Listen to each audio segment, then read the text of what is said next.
Welcome to Write Now Workshop Podcast, where you can write a book and change the world. I'm your host, Kitty Bucholtz, and this is episode 143, One Man's Take on Romantic Comedies, an interview with Rich Amooi, coming to you on Thursday, May 16th, 2019. I don't know how many people that you know who write in a genre that is kind of known to be written mostly by one gender or another. So, for instance, there's a lot of expectation that romances, romantic comedies included, are probably written by women and read by women. But today's guest loves romantic comedies, and he's really good at writing them. And he's a man, and he doesn't try to hide that fact. He doesn't go by a female pseudonym, and he doesn't try to hide that he loves them, loves writing them. And when you hear him talking about his wife, you can imagine why he is so good at it. He just seems to have a great handle on love relationship in his marriage, and it apparently just transfers over to being the sort of thing that Rich is really good at writing romantic comedies. So hopefully you will have lots of fun listening to his take on how he writes and the sorts of things that he does. And I'll let you hear his story from him. Meanwhile, I just want to say I hope you are having as fabulous a spring or fall as I am. It is finally spring here in Sweden. I'm so excited. We have sun. My orchid is blooming like a lot. Literally, did I tell you this yet? The day that I decided this thing was never coming back from the dead, and I went over to grab it and put it in the trash with all the trash I was taking out, that was the day that it had little tiny buds on it. And I'm like, wait a minute, it's not really dead. And now, oh my gosh, 7 of the buds have already bloomed. There's 2 more that look like they're going to open any day. And then another few that are small that I think are also probably going to open. So I don't know. I feel like it's an analogy for spring and new life and taking chances on things. And just when you think that something is really, really over and it's never coming back, maybe it's not over. So if there is any good analogy that's encouraging to you in your writing there, I would take it. Take it and just go, yes, it is not time to quit yet. It is not time to give up on this. There is life left.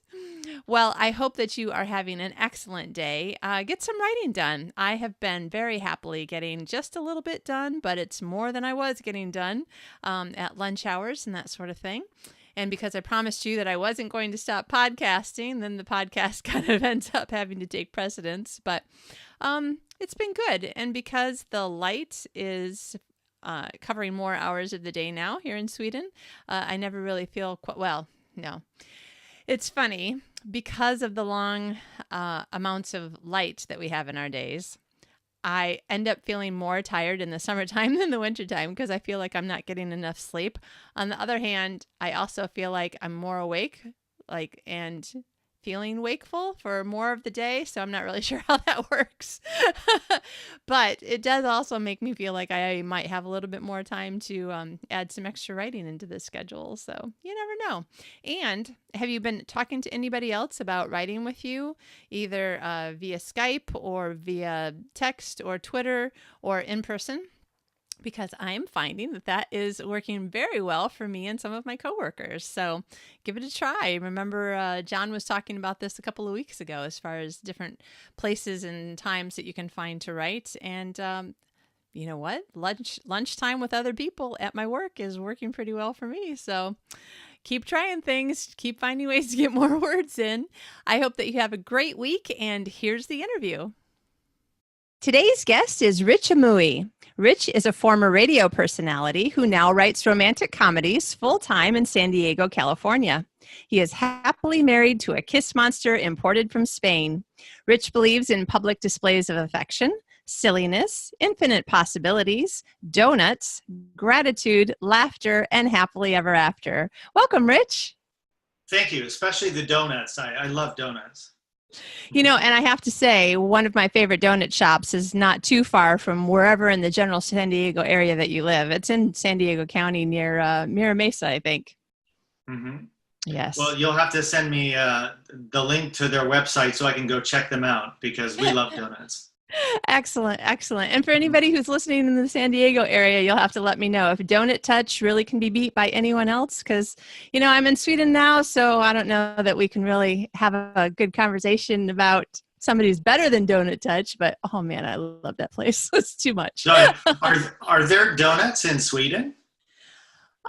So it's also very interesting. You walk into a bakery or the bakery section at a grocery store and you're just looking at a whole bunch of stuff. And some of it seems familiar and other things you're like, I don't know what I'm looking at. But I have been to a couple of, one grocery store for sure and one bakery for sure that did have what looks like kind of American style donuts. I'm not a huge fan. I got, I guess, tempted to try things in new places and then was constantly disappointed that it wasn't what I wanted it to taste like. You have a thought in your head about what a donut tastes like, Yeah, sure. I can, if it makes you feel better, I can FedEx you one and. Great. Okay. Yeah. All right. Tomorrow. Yeah, what they do have, though, how can I not like a country that has National Cinnamon Bun Day? Ooh, that's good stuff. Yeah, and they really are really, really good. The first one I ate, though, I was like, this is kind of scary. It looks like it has rock salt on top, and why would you do that to a cinnamon roll? And then eventually I realized, I think someone told me, because I couldn't figure out what it was, but it's kind of the size of rock salt, but it's sugar. Okay. But yeah, I could go on and on about food. I really, really like food, which I really like all the food. There's always somebody eating something interesting in your books. True. Now, do you have people eating what you like to eat or? Many times. Yeah. In fact, in my latest book that just came out, Dying to Meet You, I put my wife's favorite dish in there, which is chicken tikka masala. Oh, wow. That sounds good. Yeah, it's very tasty. Well, we love Indian food. We love almost any type of food. So, but I try to incorporate food because a lot of the scenes that I have in my books where I have the fun dialogue, a lot of those scenes happen in restaurants and in cafes, and I try to get the characters out, and so yeah, food is usually involved. Yeah.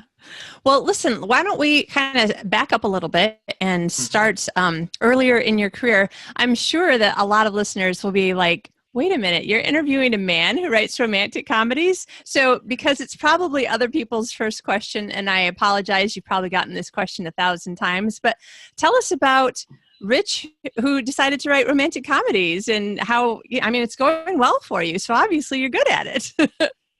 Oh, thank you. Yeah, I've been obsessed with romantic comedies since the 80s, back in the days of When Harry Met Sally and and Say Anything with John Cusack, and just moving forward from there. And just, I don't know I guess it really comes down to my favorite part of romantic comedies is the dialogue. So you'll probably notice in my books, I have a lot of dialogue because it's a lot of fun for me, the quirky, fun dialogue.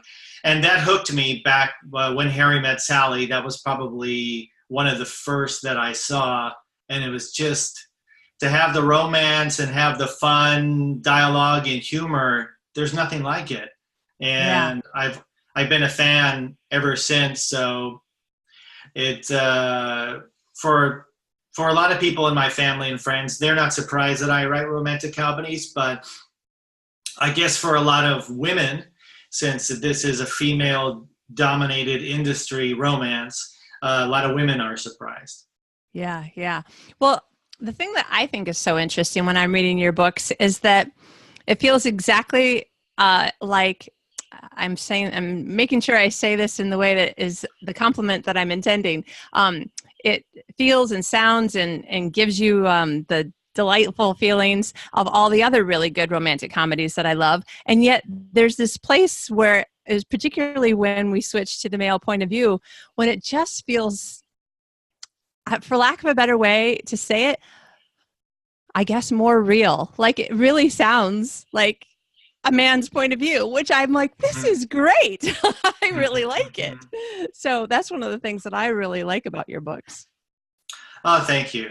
Yeah, that's it's well, and then even in the female point of view, once I'm done, writing it, I do run it through several females to make sure I'm nailing that okay, and if I need to, tweak something. So, it's just not me. I after I'm done, I have beta readers that help me, that go through it and tell me if the things are realistic from the female point of view.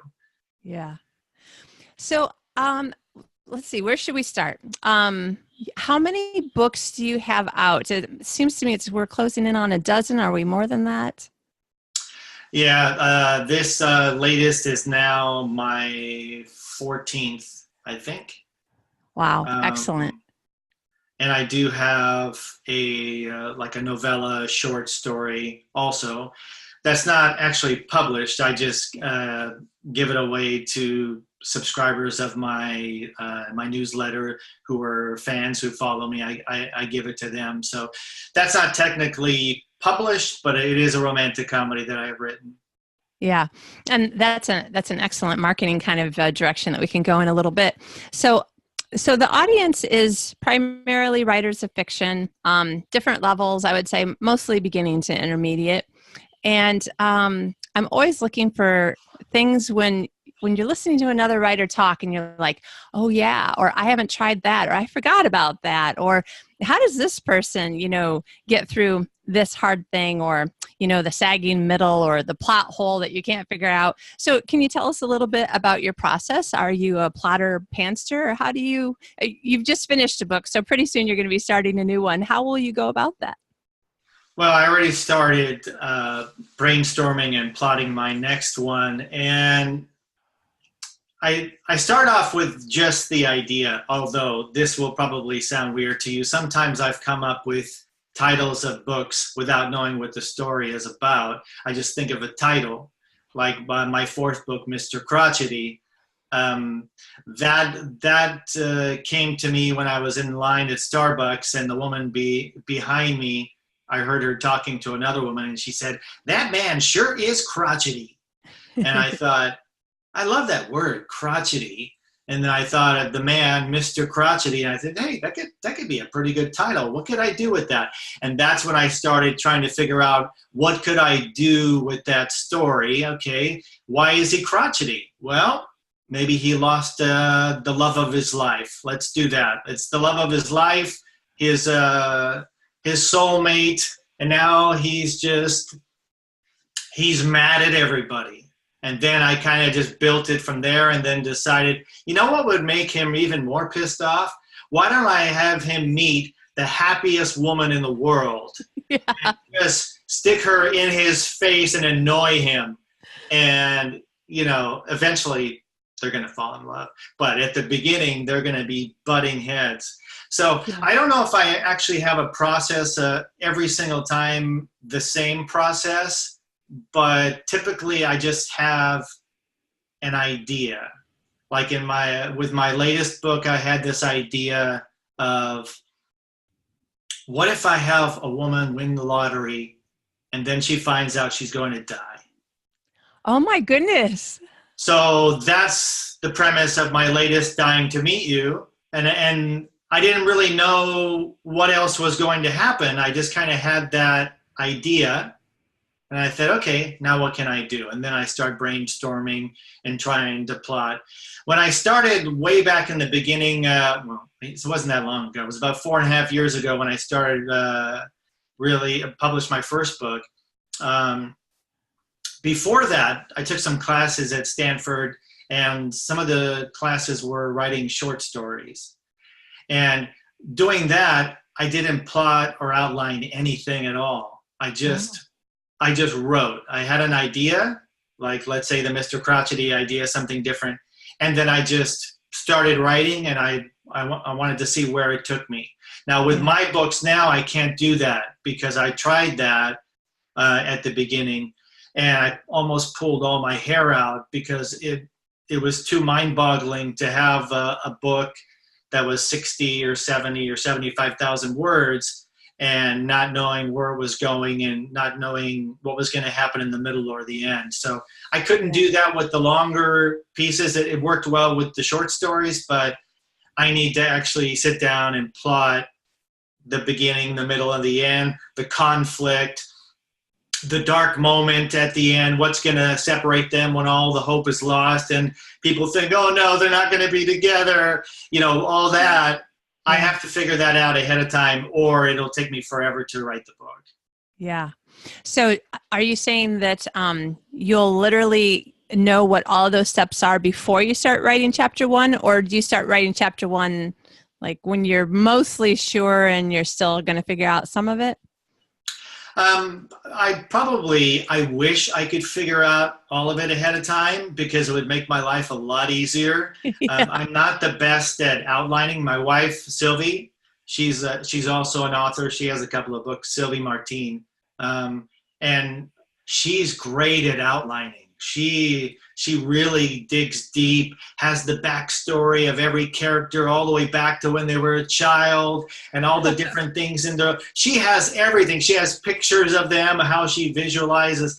I wish I could do that, but my brain just can't do that. So a lot of times when I do an outline, I'll have what's going to happen. Let's say chapter 1, we meet the hero, and then in his world, whatever he's doing, I introduce a couple of his faults, things that he's dealing with, and then at the end, I'll introduce maybe a new situation that comes up that he has to deal with.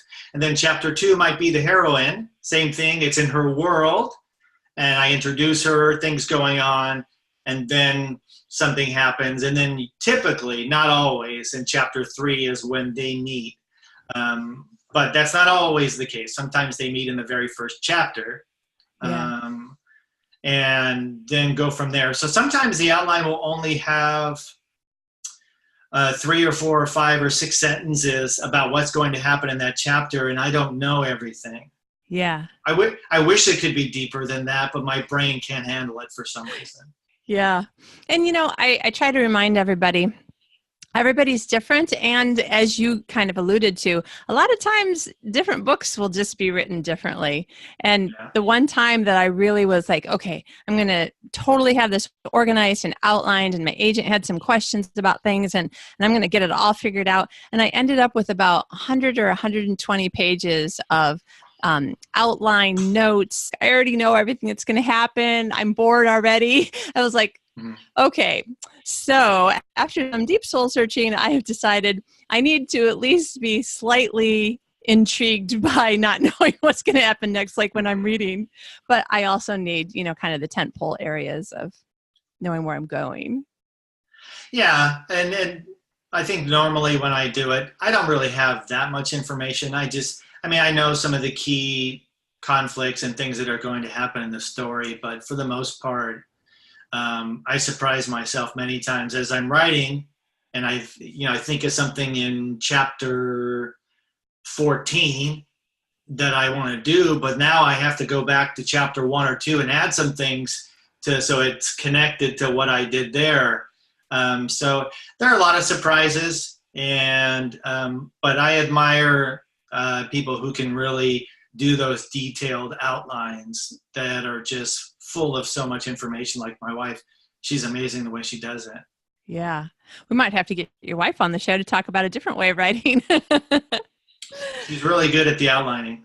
Yeah. Cool. So let's see. What else do we want to know? Well, I really want to let you have a chance to talk about your new book. A lot of the times I have authors come on, and it's one of the only things we talk about is the new book. So why don't you start wherever you want, either with how you came up with the idea, or just tell us about the story, or however you'd like to do it. So, yeah, like I said before, it was just I thought of an idea of somebody winning the lottery, and then there was a good possibility they were going to die.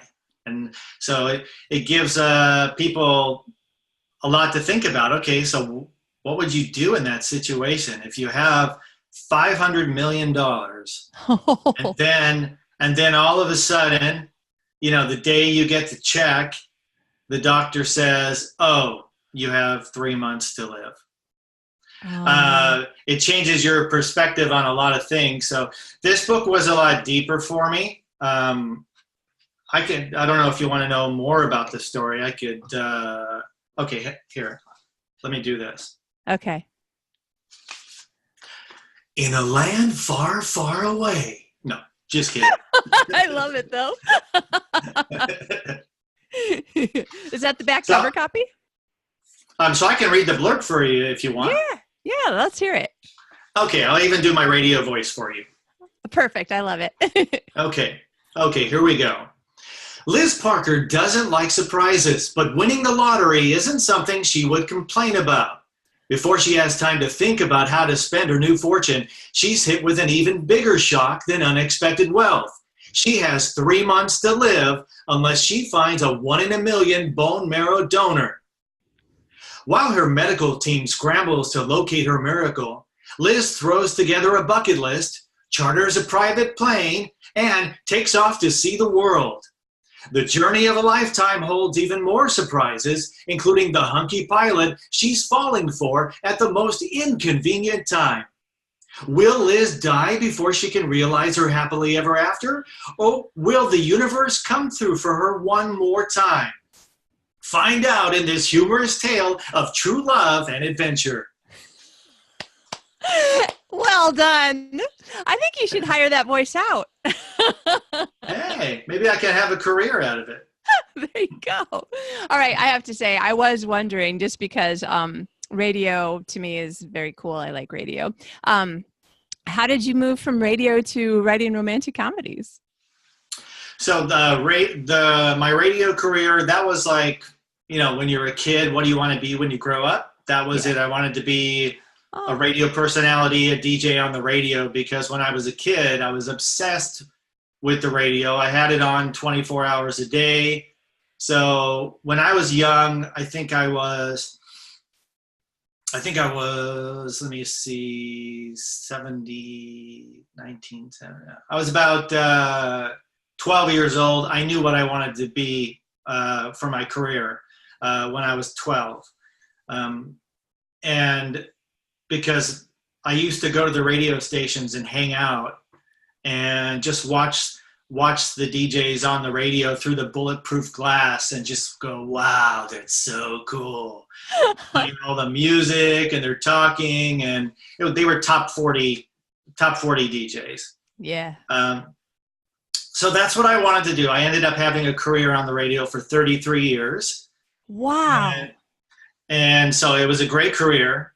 And while I was doing that, one of the responsibilities of the DJs when you're on the radio, when you get off the radio, a lot of times you have to record radio commercials. And sometimes you have to write them, which is what I did for a few years. And so the transition from radio DJ to writing romantic comedies, the similarity was I started writing a lot of radio commercials, and I wrote probably over 1,000.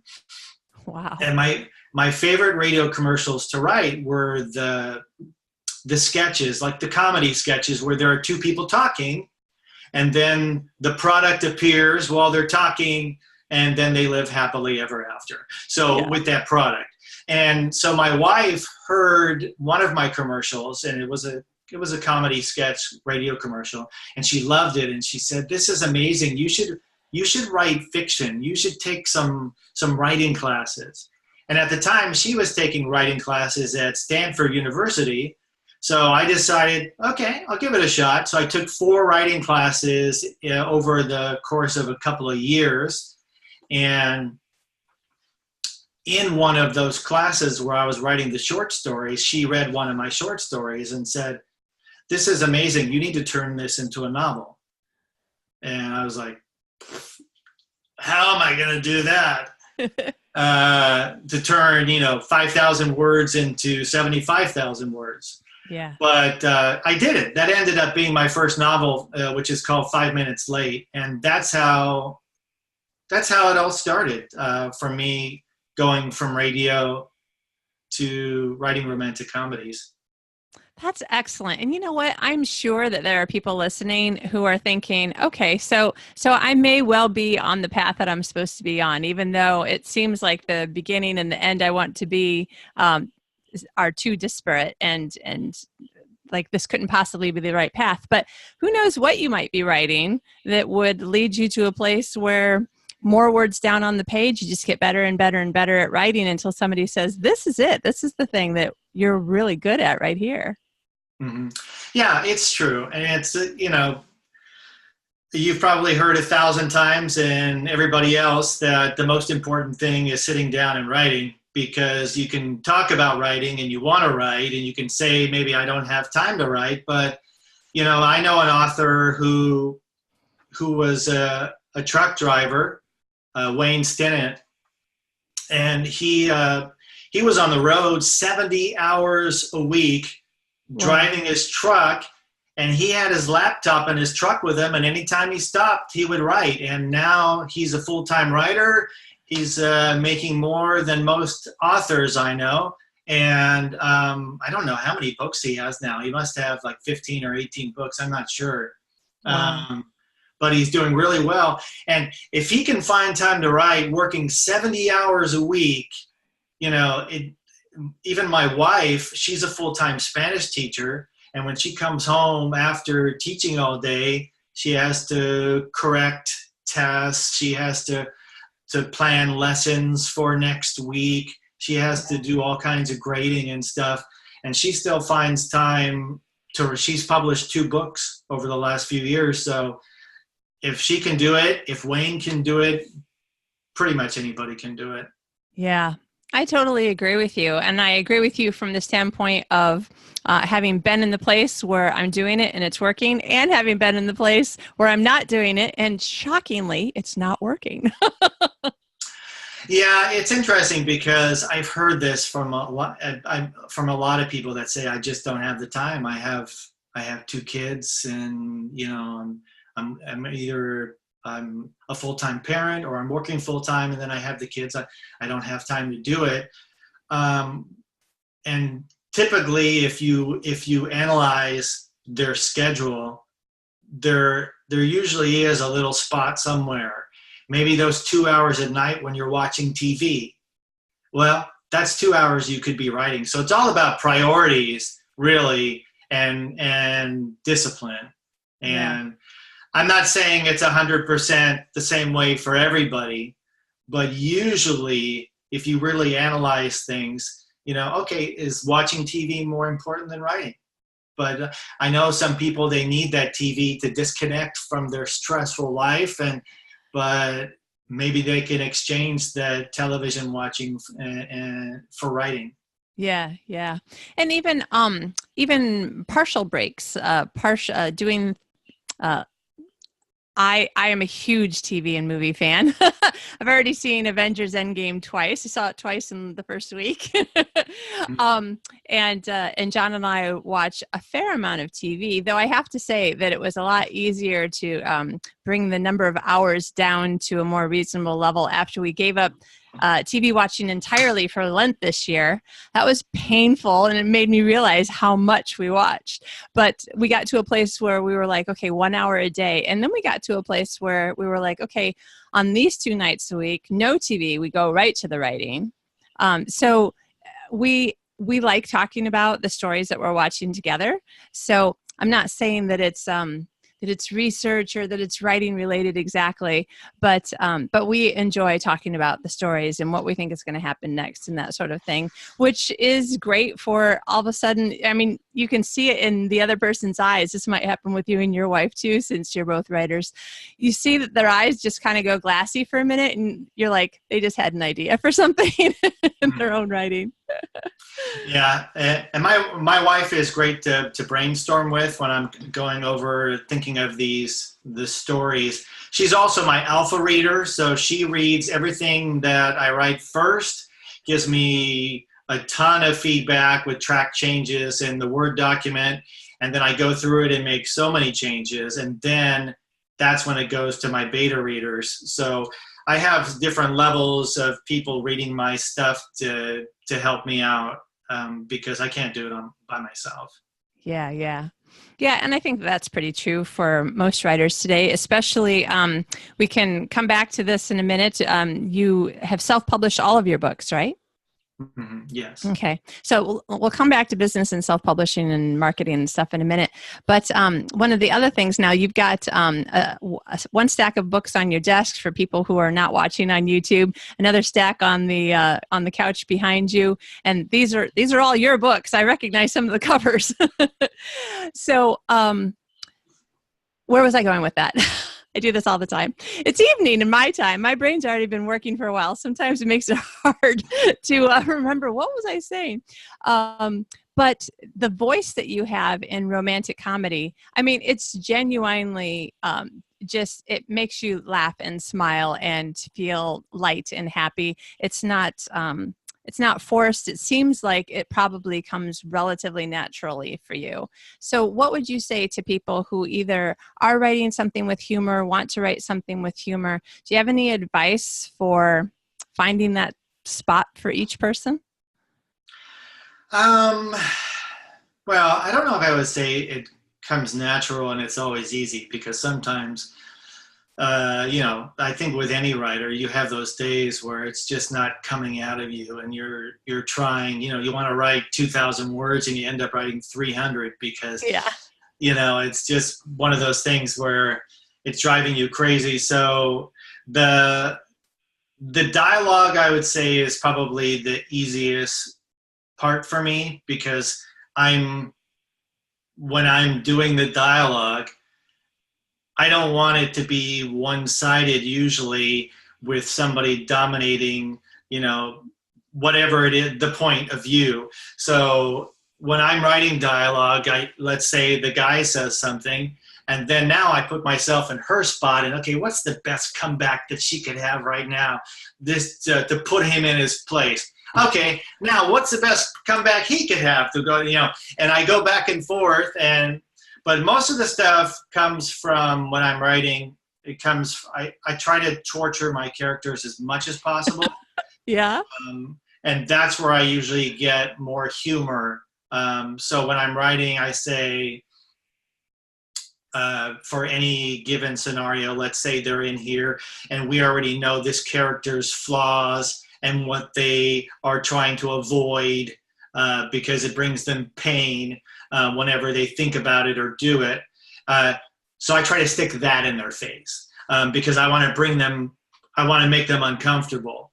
That's one of the things I probably would do the most, and I can get away with more of it in writing romantic comedy, because it makes it more humorous when I look at it and say, okay, what's the worst thing that could happen to him right now?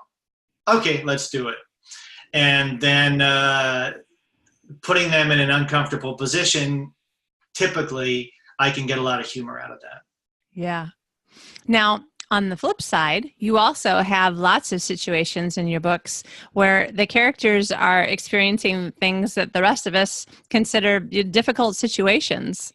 All sorts of different, I'm thinking about Mr. Crotchety because that's what we were talking about, and it's one of your stories I'm most familiar with. I don't know if it was the last one I read, but it's in my head. So, but some of the things are simpler problems that we all experience. But then with your new book, I mean, somebody's just told that she has 3 months to live. That's a big, serious idea. And yet you found a way to bring serious ideas into romantic comedies, or have you found ways to bring romantic comedy into serious ideas? Do you have any idea how you've been working it through in your head?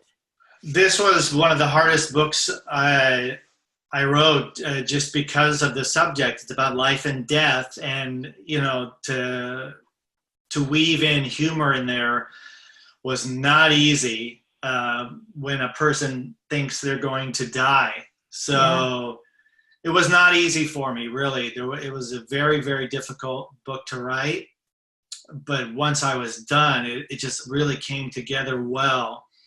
And it's still people hearing from beta readers that it was still humorous, but it was a deeper book for me.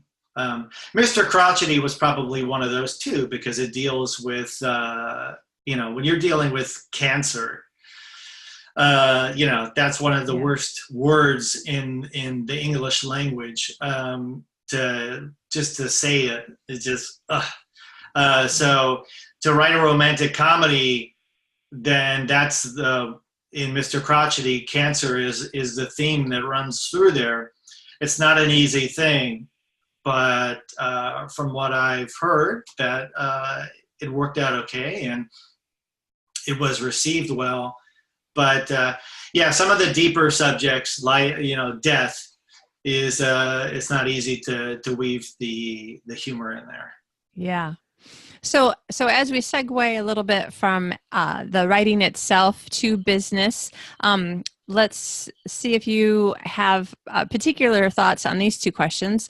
Have you done any research to see if your books with deeper themes have done any better or worse, or if the most light of your books have done better or worse than the others now that you have more than a dozen out? I don't know if you've looked into it. When I look at, let's say, Mr. Crotchety, that's up until now, with my latest book, Dying to Meet You. Mr. Crotchety was probably my deepest book because the theme of cancer was in there. It's not a book about cancer and there's not cancer all over the place, but if one of the characters or two of the characters have to deal with it, it's in there. Yeah. That was one of my deepest books, I would say, that was a little more emotional, even though it was a romantic comedy. Coincidentally, it's my highest rated book. So I'm not sure what that means. People love to laugh, but they still like a little drama. My wife says that, hey, you got 95% women reading your books. Most women love drama.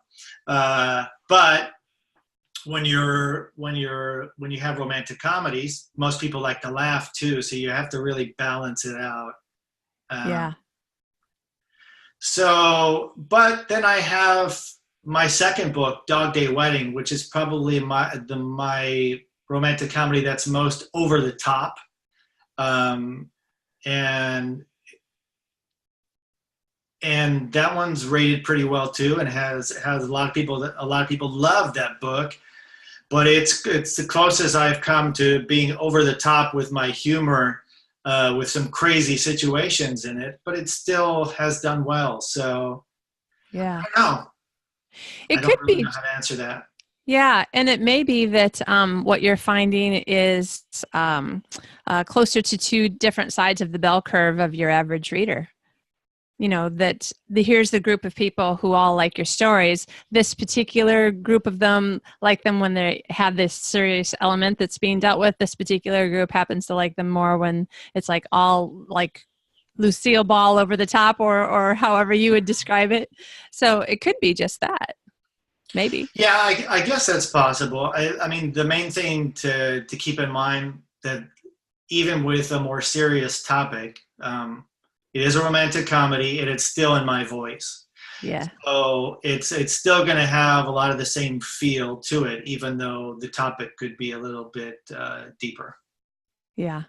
And so that moves into the other question that I wanted to bring up, because as a self-published writer, you have made an excellent business decision to write one genre, which a lot of people don't. Either they had 3 or 4 different books in the drawer that they'd been sending out to agents over the years, and then finally thought, I'll just, start my own business and do this myself. But now they've got 3 or 4 books, not in a series, maybe not in the same genre, but you have done it in the way that is most likely to work at this point in time. It's 2019. So over the last 5 years, having a genre that is what you're known for, so that you can gather the most amount of all the same type of reader instead of trying to split it up among a couple audiences. This is what generally works best for people. So can you tell us a little bit about, was it a business decision that you also made, or did you kind of fall into it, or how did that happen for you? No, it wasn't really a decision. It's just I love romantic comedies and I wanted to write them. It was really that simple. It wasn't a thing that, I wonder what I should do. People suggested, some people, especially even more recently, suggest that I should get into writing cozy mysteries, because there's a lot of humor in them, and I thought about it, but I love the romance, and all my books are standalones. Yeah. Most people write in series, and I've thought about writing a series. I think I agree with most people when they say that if you write a series, you could probably build a bigger audience faster with a series. So I kind of see that's a valid point. But when I go to the movies to watch a romantic comedy, typically I don't want to see sequels, and typically the sequels are not as good as the originals. Yeah. Now, I mean, there are plenty of authors who have amazing series with 8, 10, 12 books, and they're all amazing. But I don't know if I can do that, and I don't know if I want to, because I like stories from scratch with all brand new characters that you've never seen before, and so I enjoy that. But that being said, yes, I'm all 100% romantic comedy, but I do have a book that I'm starting to work on that's completely different than anything I've done. Yeah. And it's women's fiction, and it's based on the life of my mom. Wow. So and there's a lot of drama. There's no romance in it. So it's something completely different that I've been wanting to do for a while. And it's going to be one of those stories, where you'll see inspired by a true story or based on a true story, but it'll be written, it'll be fiction. But Nice. it will be the story of my mom's life, which is pretty crazy. Wow. Oh, that sounds really cool. Now, does your mom have? Yeah. Does your mom have any of your sense of humor? So will we see some of that? There's not going to be any humor in it. Wow, really straight. Yeah, this is a drama. My mom's life, up until a certain time, was complete chaos and drama, especially with us 3 kids and so many things that she went through. So that story needs to be told. It's going to be there's plenty of drama, but it's very inspirational. It's going to be very inspirational for a lot of women. Nice. Oh, wow. Excellent. That's great. Now, that's not the next book that you're talking about that you started brainstorming, though. You're currently beginning to work on another romantic comedy? Yeah, it's called, it's not PMS, it's You. And that's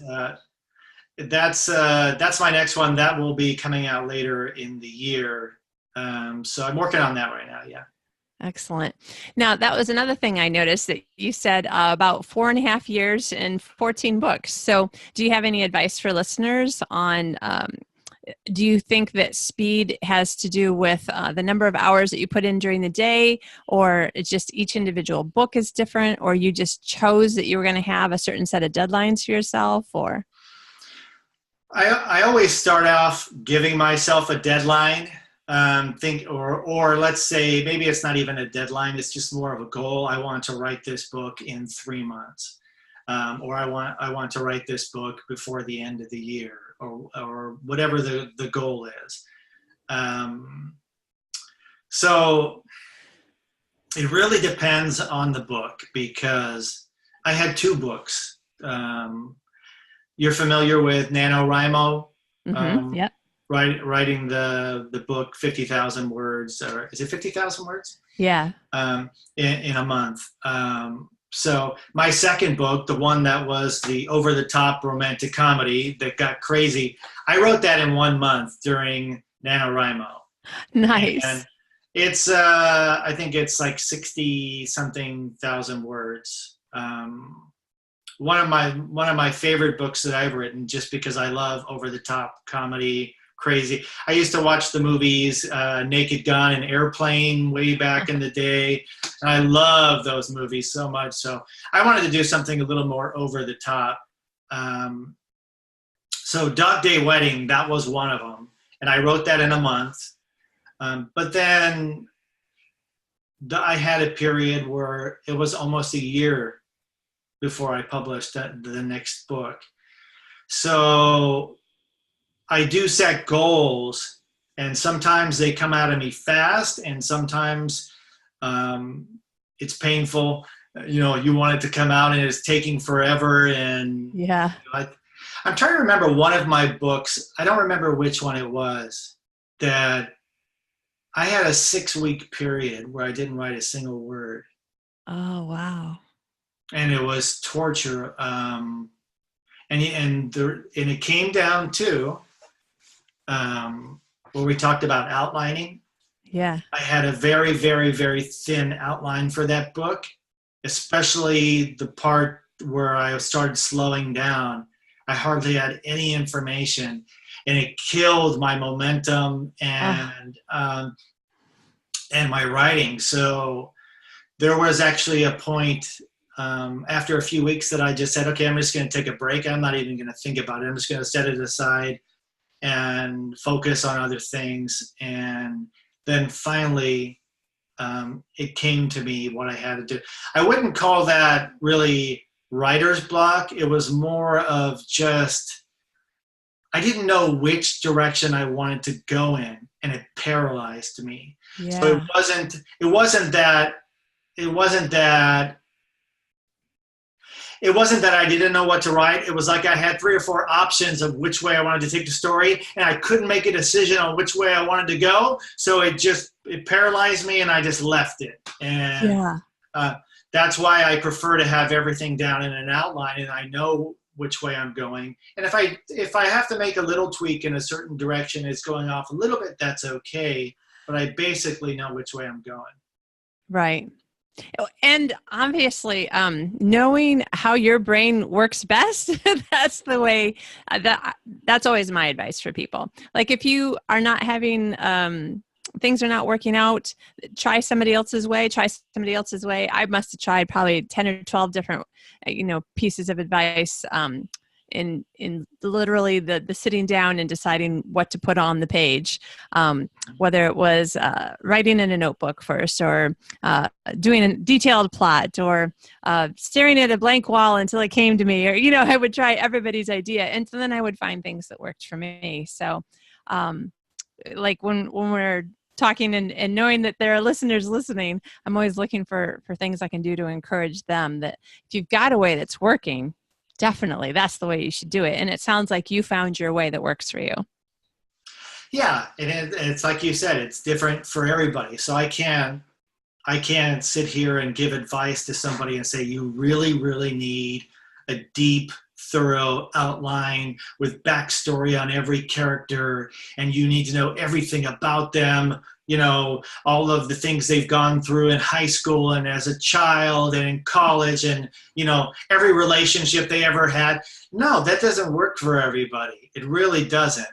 Some people can just sit down and say, okay, this is a guy who lost his job, and he's been through 2 divorces, and now something else happens, and boom, that's all they need.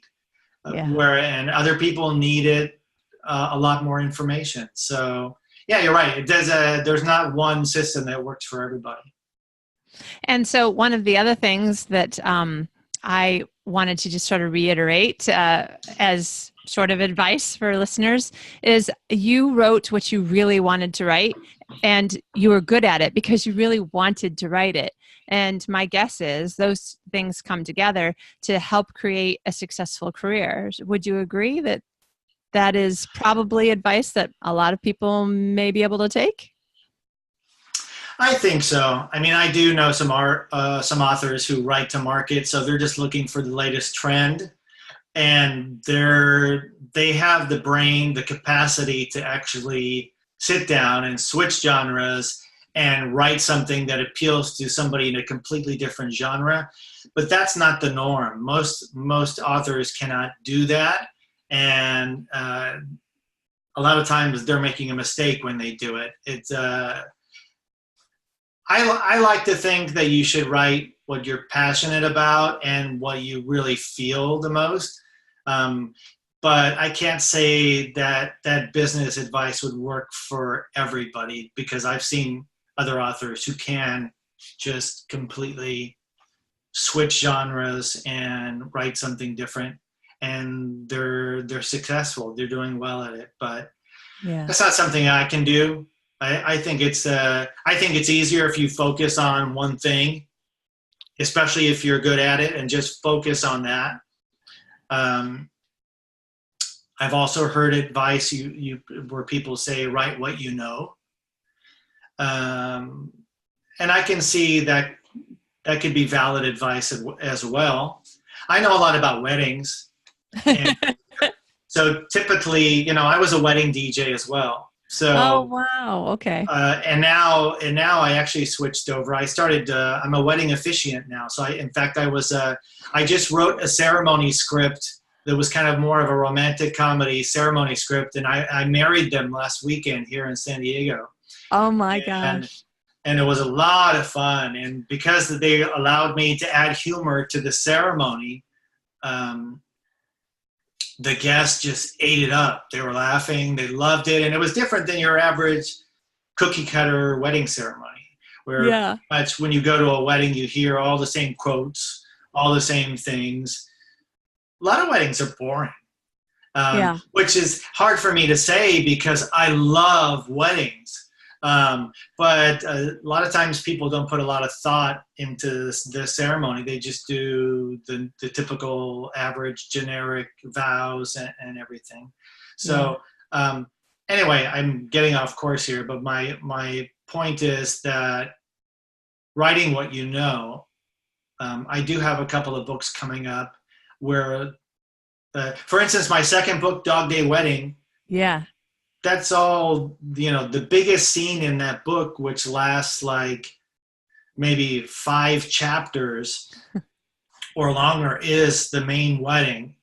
And I can write wedding scenes very well because I have so much experience in weddings.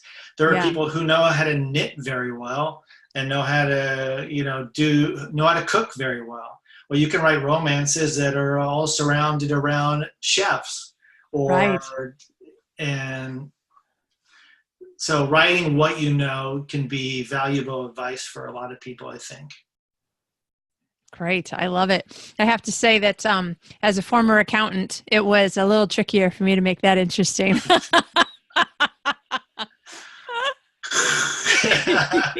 I don't know. Are there? Have you read any romances where the lead, the hero or the heroine are accountants? So I've seen Hallmark movies and that style of movie that will do it, because then the one of them will be very, uptight and, buttoned up and that sort of thing. So some of the comedy comes from that, but I can't right off the top of my head think of a book that has one. Yeah. I mean, and I think we notice a lot of trends too, especially with Hallmark movies, because we watch all of the Hallmark movies all year round. And you see the trends that, how many times is the female going to be a baker, whether it's cookies or cupcakes. Chocolate. It's very, very, in fact, we just watched one a couple of weeks ago where it was all about chocolate. And so I guess there are a lot of standbys when it comes to romance, and maybe it's because those are the glamorous professions a lot of people dream of doing. Wouldn't it be cool to bake cupcakes for a living? Yeah. Or be a florist. There are a lot of florists in romance. But one thing I think I'm going to get away from, and it's very common in Hallmark movies, is one or both of the parents died. And so I'm trying to get away from like now that I wrote about death, this is the most I wrote about death in Dying to Meet You. Yeah. I think my next 4 or 5 books, nobody's going to die anywhere. Because I need to get away from that for a while, because it like I said, it was hard to write Dying to Meet You. And I need a break from death. Yeah. Well, and it's funny. That's one of the things that sometimes you forget is that your own life experiences are influencing the kinds of characters that you're picking without you fully realizing it. Like you think of it as being somebody, no, totally different from me. And then I noticed, oh my goodness, I don't remember. It's probably before I was publishing anything, just when I was just first writing up stories and stuff.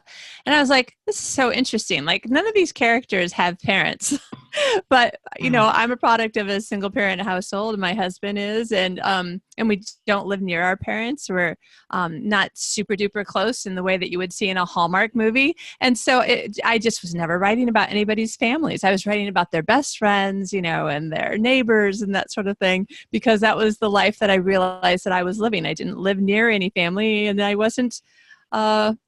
didn't have a Hallmark, kind of family. So of course I wasn't writing it. And then at one point I was like, okay, you're just going to have to stop and write it. And so, oh my gosh, I've got this huge family tree for my superhero books. I know who's married to whom and who's pregnant and who's having kids. And yes, no one has died in that book. Oh man. So we probably should wrap up the interview. It's always so fun talking to other writers and hearing similarities and differences. Did you have anything else on your mind that you're like, oh, I wanted to share this little piece of advice too, or anything like that?